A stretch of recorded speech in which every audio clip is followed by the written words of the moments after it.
Hola, ¿qué tal amigos de Mundo Ejecutivo? Mi nombre es Matías Morales y los voy a estar acompañando para hacer un recorrido internacional con lo más relevante de lo que ha sucedido en el mundo durante la semana. Y en esta oportunidad vamos a estar hablando de todo lo que tiene que ver con el conflicto en Medio Oriente y las negociaciones de paz entre Israel y el Líbano. Vamos a abordar otras cuestiones como la guerra en Ucrania y el permiso de Estados Unidos para que se ataque con sus armas la profundidad de Rusia, las nominaciones de Donald Trump para su futuro gabinete, la cumbre del G20 y mucho más. Así que ya mismo nos ponemos en marcha con el programa. Acompáñennos. El Papa Francisco ha pedido que se investigue si los ataques de Israel en Gaza constituyen genocidio. Una serie de intensos ataques aéreos israelíes golpearon Beirut. Rusia lanzó un ataque masivo a primera hora del domingo, alcanzando objetivos en toda Ucrania. Frente a un Trump reacio a seguir enviando armas a Ucrania. El que Trump quiere como fiscal general, Matt Gaetz, es uno de los nombramientos más polémicos. Donald Trump prevé declarar el estado de emergencia nacional y recurrir al ejército para llevar a cabo una deportación masiva de migrantes. Por un supuesto plan para matar en 2022 al entonces presidente electo Luis Inácio Lula da Silva, compete a los aquí presentes, a quienes están alrededor de esta mesa, la tarea impostergable de acabar con esta lacra que avergüenza a la humanidad. La protesta forma parte de una nueva serie de acciones en todo el país en contra del tratado. Y vamos a comenzar el programa hablando del conflicto en Medio Oriente. Gran parte de la comunidad internacional continúa condenando la matanza en Gaza y la utilización del hambre y los desplazamientos forzados como arma de guerra. Y ahora fue el Papa Francisco el que mencionó por primera vez la posibilidad de que se esté perpetrando un genocidio, como aseguran algunos expertos, y pidió que fuera investigado con atención para determinar si se encuadraba en la definición técnica de juristas y organizaciones internacionales. La declaración es un fragmento de un libro que está por publicarse y se conoce después de que un comité de Naciones Unidas publicara un informe en el que se concluye que los métodos de guerra de Israel corresponden a las características de un genocidio. Estados Unidos comunicó posteriormente que estaba en desacuerdo con el comité, mientras que Europa está dividida sobre el tema. El alto representante de la Unión Europea para la Política Exterior, Josep Borrell, propuso el pasado lunes poner fin al diálogo político con el gobierno de Benjamin Netanyahu en una reunión de ministros de Asuntos Exteriores, aunque la política exterior de Bruselas tiene que ser decidida por unanimidad, y países como Italia, Alemania, Países Bajos, Dinamarca, Hungría o República Checa rechazaron la propuesta. Borrell asegura que Israel está llevando a cabo una limpieza étnica en el norte de Gaza y les respondió a los que sostienen que las operaciones israelíes se enmarcan en su derecho a defenderse, que el 70% de las personas asesinadas eran mujeres y niños y que la mayoría de ellos eran menores de 9 años. Borrell sabía que su propuesta sería vetada por países claramente pro-israelíes, pero igual decidió presentarla como un gesto político antes de dejar su cargo en diciembre. El Papa Francisco ha pedido que se investigue si los ataques de Israel en Gaza constituyen genocidio, según extractos de un libro basado en entrevistas que se publicará el martes. Los ataques israelíes en Gaza han causado la muerte de más de 43.800 palestinos desde el comienzo de la guerra. Este domingo el Papa habló además en la Plaza de San Pedro con motivo de la Jornada Mundial de los Pobres. La guerra rende disumani, induce a tollerare crimini inaccettabili. I governanti ascoltino il grido dei popoli che chiedono pace. Los ministros de Asuntos Exteriores europeos se reunieron en Bruselas el lunes, en la que es la última reunión bajo el mandato de 5 años de Josep Borrell. El encuentro se produce en medio de una propuesta del propio Borrell de pausar el diálogo diplomático con Israel en respuesta a su conducta en Oriente Medio. 70% of the people being killed in Gaza, 70% are women or children. And if you have a look at the ages, the most frequent ages of casualties, the most frequent ages are children below 9 years old. El ministro de Asuntos Exteriores holandés tampoco estuvo de acuerdo con la propuesta de Borrell. The past few months, the High Representative was pushing for a political dialogue between the EU and the Israeli minister. Fully pushing for that. We were all pushing for that to have that take place still this year. Now, apparently, the High Rep takes a 180-degree turn. I don't fully grasp that. Mientras tanto, se aceleran las negociaciones de paz entre Israel y Hezbollah, después de que el enviado especial de Estados Unidos para el Líbano, Amos Hochstein, viajara a Beirut para impulsar la propuesta de Washington, que según el primer ministro libanés, Najib Mikati, fue bien recibida tanto por su gobierno como por Hezbollah, aunque afirmó que todavía quedaban algunos puntos por aclarar. El plan incluiría un repliegue de Hezbollah de 30 kilómetros de la frontera con Israel y el despliegue en la zona de 10.000 militares libaneses y fuerzas de la Misión de Paz de Naciones Unidas. Mikati, a su vez, le pidió a Irán que intercediera ante la milicia para que alcanzara un alto al fuego y más tarde afirmó que todos los países tenían que poner fin a la sangrienta agresión israelí contra el Líbano y exigir el cumplimiento de las resoluciones internacionales. Por último, su gobierno presentó una nueva denuncia ante el Consejo de Seguridad de Naciones Unidas por los repetidos ataques israelíes contra el ejército regular, que no participa de las hostilidades. A su vez, el primer ministro israelí, Benjamin Netanyahu, reconoció que estaba negociando un alto al fuego, pero aseguró que mientras tanto seguirían atacando a Hezbollah, porque el objetivo seguía siendo su destrucción. Y en orden con las declaraciones del mandatario, Israel continuó bombardeando todo el territorio libanés, incluyendo Beirut, donde apuntó contra infraestructura civil. Y uno de estos ataques acabó con la vida del vocero de Hezbollah, Mohamed Afif, lo que fue condenado por el Líbano, que afirmó que Afif no dirigía una unidad militar sino un departamento de prensa. No obstante, Israel justificó su ataque asegurando que el vocero incitaba agresiones en su contra y tenía influencia sobre operaciones militares. Una serie de intensos ataques aéreos israelíes golpearon Beirut, la capital del Líbano, el viernes, uno de los cuales arrasó un edificio entero en uno de los suburbios del sur de la ciudad. Los equipos de rescate acudieron rápidamente al lugar del ataque para socorrer a las víctimas, aunque no hubo informes inmediatos de bajas civiles, pero la bomba alcanzó un nivel inferior del edificio, convirtiendo gran parte del mismo en escombros. Israel dijo que estaba atacando instalaciones e intereses de Hezbollah después de emitir advertencias de evacuación antes de los ataques aéreos. Estos ataques aéreos israelíes han derribado cientos de edificios y viviendas durante las últimas 8 semanas, destruyendo miles de hogares. El Banco Mundial estimó que el Líbano ha sufrido más de 8.000 millones de euros en daños físicos y pérdidas económicas tras 13 meses de guerra entre Israel y Hezbollah. Israel también ha estado atacando más profundamente el interior del Líbano desde septiembre a medida que intensifica su guerra contra Hezbollah. El primer ministro provisional del Líbano, Najib Mikati, ha pedido ayuda a Irán para negociar un alto el fuego entre Hezbollah e Israel. Irán es el principal patrocinador de Hezbollah y se cree que ejerce una influencia significativa sobre el grupo. Mikati dijo a un alto consejero principal del líder supremo iraní, Ali Khamenei, que Beirut quiere que se ponga fin a la guerra. Un funcionario libanés confirmó que Beirut había recibido un borrador de propuesta del embajador estadounidense basado en la resolución 1701 del Consejo de Seguridad de la ONU, que puso fin a la última guerra entre Israel y Hezbollah en 2006. Se dice que funcionarios de Hezbollah lo están estudiando. Israel también continuó con los ataques en Gaza tras fracasar todos los intentos de llegar a un acuerdo. E incluso Qatar se retiró como mediador, considerando que no había un compromiso de ninguna de las partes para alcanzar un alto al fuego. Estados Unidos fue incapaz de presionar a su aliado y el primer ministro israelí, Benjamin Netanyahu, aprovechó que Biden está abandonando la Casa Blanca para reprocharle públicamente que no había apoyado ninguno de sus planes de guerra, oponiéndose a la entrada en la ciudad de Gaza, en el hospital Al-Shifa, en Khan Yunis y sobre todo en Rafah, y diciéndole que si aprobaban la operación cortaría el suministro de armas, a lo que él respondió que lucharían con las uñas. No obstante, Washington sí pudo disuadirlo de atacar las plantas nucleares de Irán, aunque el nuevo ministro de Defensa, Israel Katz, comunicó que apuntarían contra esta infraestructura en próximos ataques, tras lo cual el director del Organismo Internacional de la Energía Atómica, Rafael Grossi, advirtió desde Irán que las centrales nucleares no se atacaban porque habría graves consecuencias y se violaría el derecho internacional. Y mientras tanto, se sigue acusando a Israel de falta de proporcionalidad en sus bombardeos, después de que dejara en ruinas un edificio residencial donde vivían 70 personas. Además, volvió a apuntar contra una escuela donde se refugiaban cientos de desplazados, entre los que había varios niños.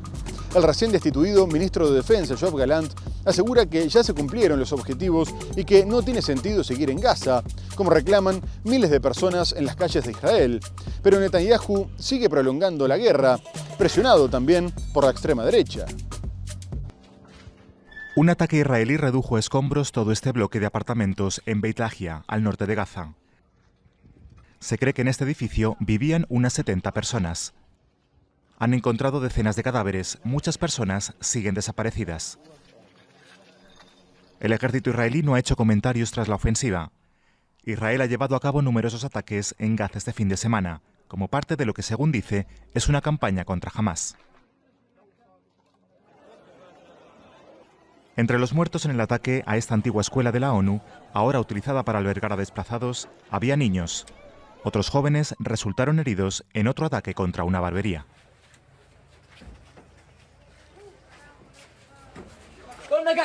Estábamos sentados en la calle cuando el ejército israelí empezó a atacar a la gente, a los peluqueros. Todos eran civiles.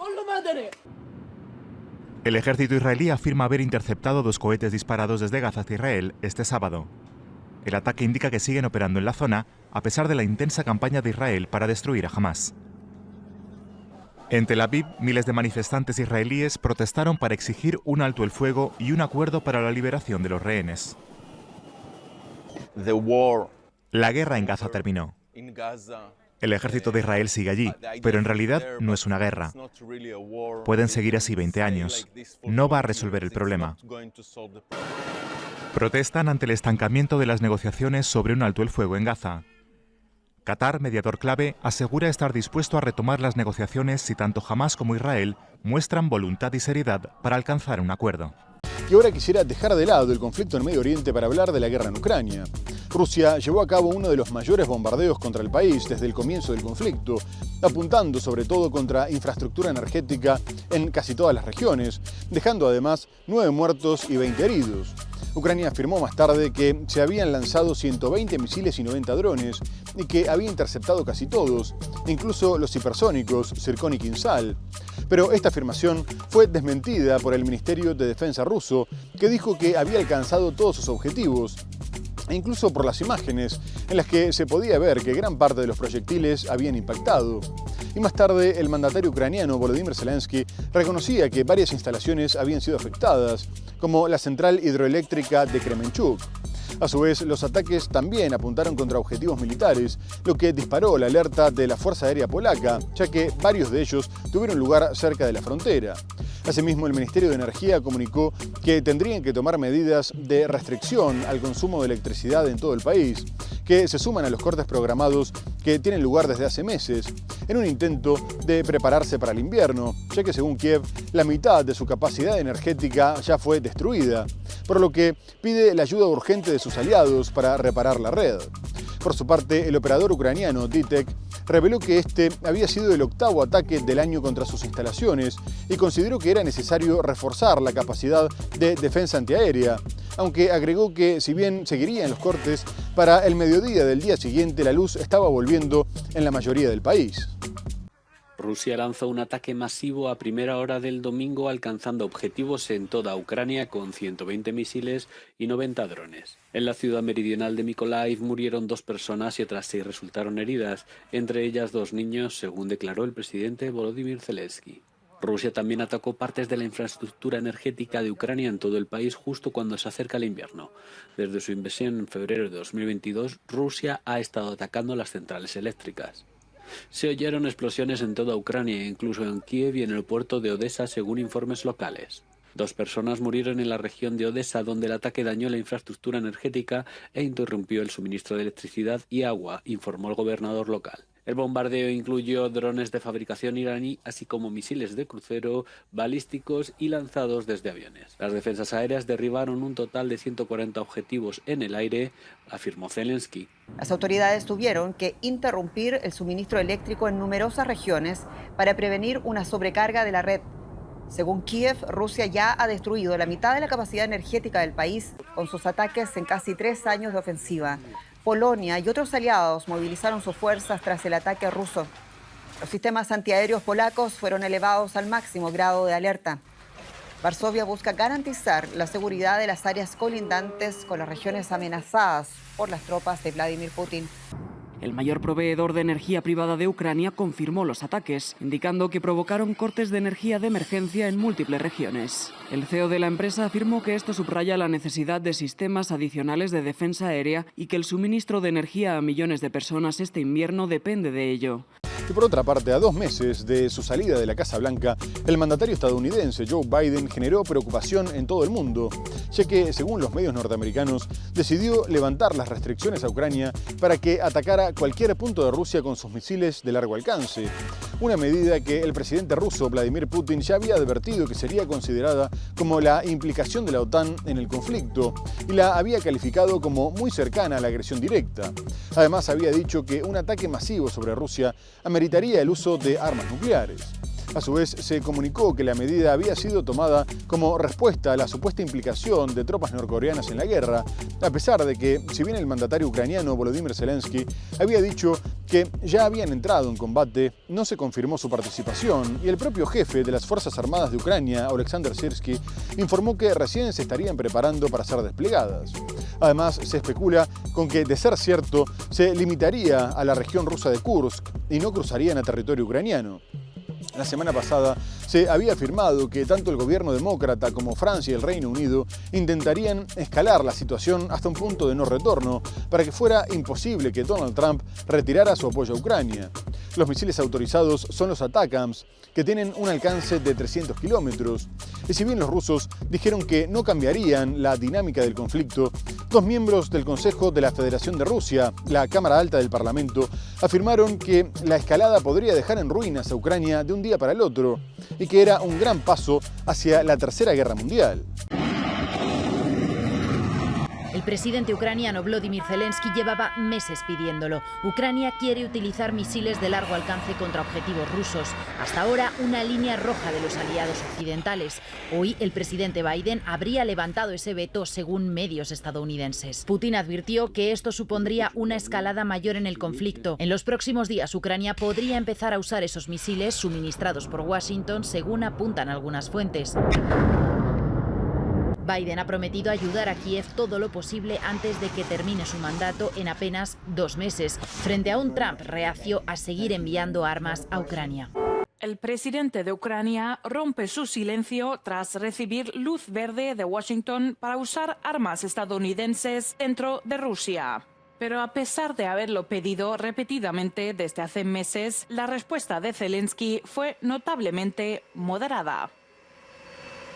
Сьогодні багато в медіа говорять про те, що ми отримали дозвіл на відповідні дії. Але удари завдають не словами. Такі речі не анонсують. Ракети самі за себе скажуть. He estado diciendo una y otra vez que Ucrania debe ser capaz de utilizar las armas que le proporcionamos, no solo para detener las flechas, sino también para ser capaz de golpear a los arqueros. Si tal decisión ha sido tomada y transmitida al régimen de Kiev, entonces esto significa una nueva etapa cualitativa en la escalada de las tensiones.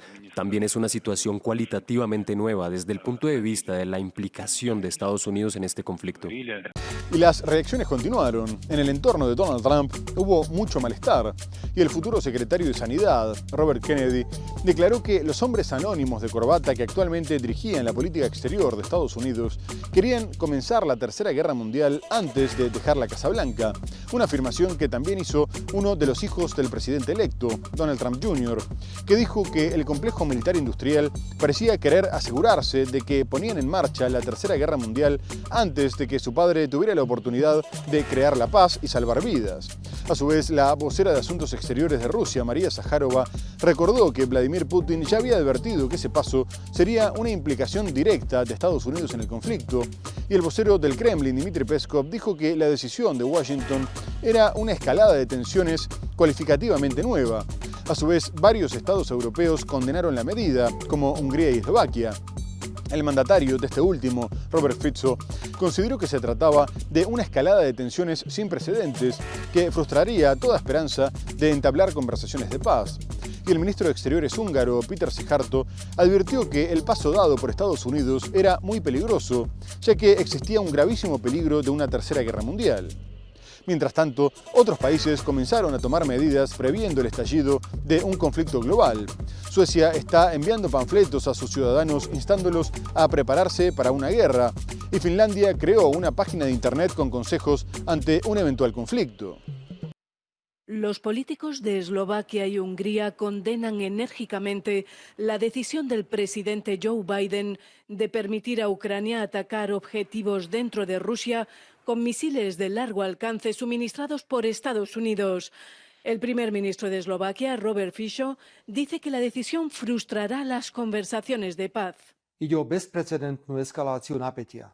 Ide o rozhodnutie, ktoré marí nádeje na začatie akýchkoľvek mierových rokovaní a ukončenie vzájomného zabíjania Slovanov na Ukrajine. El ministro de Asuntos Exteriores de Hungría también ha criticado la decisión. Dijo que la medida podría servir para intensificar la guerra y que amenaza con el estallido de un conflicto global. Elképesztően veszélyes ötlet, amely a háború továbbterjedésének rendkívül súlyos veszélyével jár. Aztán itt van az ukránok követelése és egyes NATO tagországok megengedő véleménye Ukrajna NATO meghívásával kapcsolatban, amely pedig teljesen egyértelműen a harmadik világháború reális veszélyét hozná szintén nagyon közel. Precaución en el norte de Europa. El lunes Suecia comenzó a enviar panfletos a sus ciudadanos instándoles a prepararse para la posibilidad de una guerra, mientras que Finlandia lanzó un sitio web que recopila consejos útiles en caso de conflicto. Y poco después de que Zelensky dijera que el permiso recibido por Estados Unidos no se anunciaba porque los misiles hablaban por sí solos, Rusia denunció que su territorio había sido atacado con 6 misiles ATACMS y que si bien destruyeron casi todos en el aire, uno solo pudo ser dañado e impactó en el recinto de una instalación militar en la región fronteriza de Briansk, aunque sin provocar víctimas. Y como prueba de la tensión, poco después del ataque, la Embajada de Estados Unidos en Ucrania cerró sus puertas, previendo un gran bombardeo como represalia. Lo que ocurre con los misiles ATACMS, al igual que con los Storm Shadows del Reino Unido, es que para su funcionamiento necesitan la implicación de estos países, que los operan, eligen objetivos y dan servicio satelital, por lo que Rusia considera que la participación de Estados Unidos en la guerra ya es directa. Y lo que disparó las alarmas fue la aprobación de Putin de la nueva doctrina nuclear, que parece preparar el terreno para comenzar a utilizar armas nucleares en Ucrania, dado que justifica un ataque de estas características contra un Estado que no cuente con esas capacidades si está siendo apoyado por potencias nucleares. Además, también se agrega que la amenaza a su soberanía o a la integridad territorial o un ataque aéreo masivo también podría provocar una respuesta nuclear. Por su parte, Francia y el Reino Unido salieron a desmentir algunas versiones que apuntaban a que ellos habían tomado la misma decisión que Washington, pero el alto representante de la Unión Europea para la Política Exterior, Josep Borrell, confirmó que varios países europeos también habían levantado las restricciones. Rusia dijo el martes que Ucrania disparó misiles de largo alcance suministrados por Estados Unidos contra su territorio por primera vez en 1000 días de conflicto. El ataque tiene lugar unos días después de que Kiev recibió la autorización de Washington de golpear suelo ruso con sus misiles de largo alcance.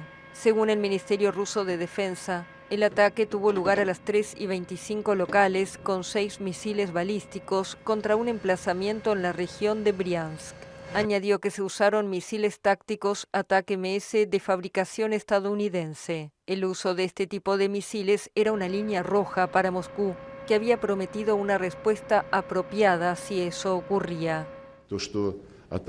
Desde Río de Janeiro, donde participa de la cumbre del G20, el canciller ruso Sergei Lavrov prometió una respuesta acorde de Moscú tras el lanzamiento y aseguró que marca una nueva fase de la guerra de Occidente. El martes, el presidente ruso Vladimir Putin firmó además un decreto que amplía las posibilidades del país de utilizar armas nucleares. La medida permite a Rusia utilizar armas nucleares contra un país sin armas atómicas como Ucrania, pero que esté respaldado por una potencia nuclear como Estados Unidos. Putin advirtió en septiembre pasado que si Occidente permitía a Ucrania atacar territorio ruso con misiles de mayor alcance, significaría que los países de la OTAN están en guerra con Rusia. Asimismo, la llegada de Donald Trump a la Casa Blanca hizo que Zelensky comenzara a hablar de paz, afirmando que el cambio de administración sugería que la guerra iba a terminar antes, pero que intentarían que no se les impusiera una injusticia para que no hubiera un sentimiento de derrota. Además, dijo que tendrá una idea más clara de lo que pretendía el republicano cuando se reuniera con él, y agregó que tenían que hacer todo lo posible para alcanzar la paz el próximo año por la vía diplomática, pero que no aceptarían unas condiciones de capitulación y no se dejarían presionar. A su vez, aseguró que con la cantidad de pérdidas que sufría Rusia no podía seguir avanzando, algo que se desmiente todos los días en el campo de batalla, pero que de todas maneras Putin no quería negociar porque no valoraba la vida de sus propios soldados. No obstante, fue Zelensky el que prohibió toda negociación con Putin, mientras que sus tropas acusan a los mandos militares de no dar órdenes de evacuación incluso cuando saben que no podrán sobrevivir.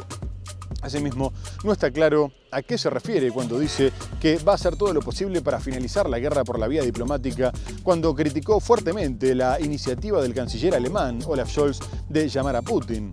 Ambos países confirmaron la conversación, la primera en los últimos 2 años, en la que Scholz le pidió que retirara sus tropas y se dispusiera a negociar, y Putin le respondió que cualquier negociación tenía que tener en cuenta las ganancias territoriales y las causas de la guerra. Zelensky le había pedido a su aliado que no llamara y posteriormente dijo que Alemania había abierto la caja de Pandora porque otros líderes podrían llamarlo y terminar con su aislamiento. El presidente de Ucrania, Volodymyr Zelensky, ha declarado que espera que la guerra con Rusia termine en 2025 por medios diplomáticos. Zelensky también afirmó que el ejército ucraniano se ha convertido en uno de los más poderosos del mundo. En casi 3 años de guerra, Kiev ha recibido unos 120.000 millones de euros de ayuda militar, en su mayoría de los aliados occidentales. Pero Zelensky afirmó que Ucrania había logrado grandes avances en su propia producción de armamento, incluidos misiles, aviones no tripulados y sistemas de guerra electrónica. El presidente ucraniano Volodymyr Zelensky ha criticado la llamada telefónica entre el canciller alemán Olaf Scholz y el líder ruso Vladimir Putin, ya que dijo podría abrir una caja de Pandora y hacer que Putin se sintiera menos aislado internacionalmente. También criticó cualquier nueva negociación con el Kremlin que no conduzca a ningún resultado significativo para Ucrania. Scholz habló el viernes con Putin por primera vez en 2 años. Condenó la guerra de Rusia en Ucrania y pidió a Putin que retirara las tropas rusas del territorio ucraniano. También instó a Moscú a entablar negociaciones con Kiev para lograr una paz duradera. Según un comunicado del Kremlin, Putin subrayó que cualquier posible acuerdo debe reflejar las nuevas realidades territoriales y abordar las causas profundas del conflicto. Putin también dijo que la guerra en Ucrania era un resultado directo de la política agresiva de la OTAN. Por otra parte, unos días antes de la cumbre del G20 en Brasil, los mandatarios de Estados Unidos y China, Joe Biden y Xi Jinping, se reunieron en Perú, en lo que fue una suerte de despedida por la inminente salida del demócrata de la Casa Blanca. Xi aprovechó para confirmar su disposición a mantener una relación estable y saludable con la futura administración republicana, mientras que el mandatario norteamericano dijo que las relaciones tendrían que estar basadas en la competencia y no en el conflicto, porque tendrían un impacto mundial. Además, destacó la mejora de los vínculos, sobre todo en el ámbito militar y de seguridad, y que si bien no siempre habían estado de acuerdo, el diálogo había sido franco y respetuoso. No obstante, el líder comunista espera que esta relación se complique con la llegada de Trump, y unas horas antes había advertido en el Foro de Cooperación Económica Asia-Pacífico que tendrían que hacer frente a un proteccionismo creciente y desmantelar el muro que dividía el flujo de comercio, inversión, tecnología y servicios. Pero a la difícil relación por la competencia feroz, las tensiones por el envío de armas a Taiwán y las alianzas de Washington para contener el poderío chino en la región, se suma también la supuesta ayuda de Pekín a Rusia para que eluda las sanciones occidentales. Y si bien terminaron priorizando las cuestiones económicas, se preveía que Biden le pidiera allí que presionara a Corea del Norte para que se alejara de Moscú y no aportara tropas para la guerra. Su alianza también preocupa a Corea del Sur y Japón. Y mientras Seúl amenaza con enviar armas a Ucrania, Japón envió a Kiev a su ministro de Exteriores para abordar la amenaza. Joe Biden se ha reunido con el presidente de China, Xi Jinping, por última vez antes de abandonar la Casa Blanca en enero. Al parecer, Xi esperaba con impaciencia el regreso de Trump y sus políticas de América primero, y afirmó que Pekín está dispuesto a trabajar con una nueva administración estadounidense. Durante sus conversaciones en la cumbre de la APEC en Perú, Xi advirtió a Biden que sigue explorando el camino correcto para que dos grandes países se lleven bien entre sí. Las declaraciones de Xi fueron ampliamente interpretadas como dirigidas a la administración entrante de Trump. Se esperaba que Biden presionara a Xi para que utilizara su influencia sobre Kim Jong-un para disuadir a Corea del Norte de seguir profundizando su apoyo militar a Rusia. Sin embargo, no hubo noticias de que se produjeran tales conversaciones. La Casa Blanca ha expresado su frustración con Pekín por no hacer más para frenar a Pyongyang. El ministro de Asuntos Exteriores de Japón estuvo en Kiev el sábado para hablar de la creciente alianza militar de Corea del Norte con Rusia. Takeshi Iwaya afirmó que la cooperación entre Moscú y Pyongyang no solo supone una amenaza para Europa, también para Asia. Según evaluaciones de los servicios de inteligencia, hasta 12.000 soldados norcoreanos han sido enviados a Rusia. Los surcoreanos están preocupados de que Corea del Norte gane valiosa experiencia de combate en Rusia y en Ucrania. Norcorea está probando además su equipo militar contra los sistemas occidentales. El presidente surcoreano Yoon Suk-yeol dijo que podría enviar más ayuda militar a Ucrania, lo que echaría más leña al fuego en esta guerra. Muy bien amigos, tenemos que hacer una breve pausa comercial y enseguida regresamos para hablar de las polémicas nominaciones de Donald Trump para su futuro gabinete, de la cumbre del G20 y mucho más. No se vayan, ya volvemos.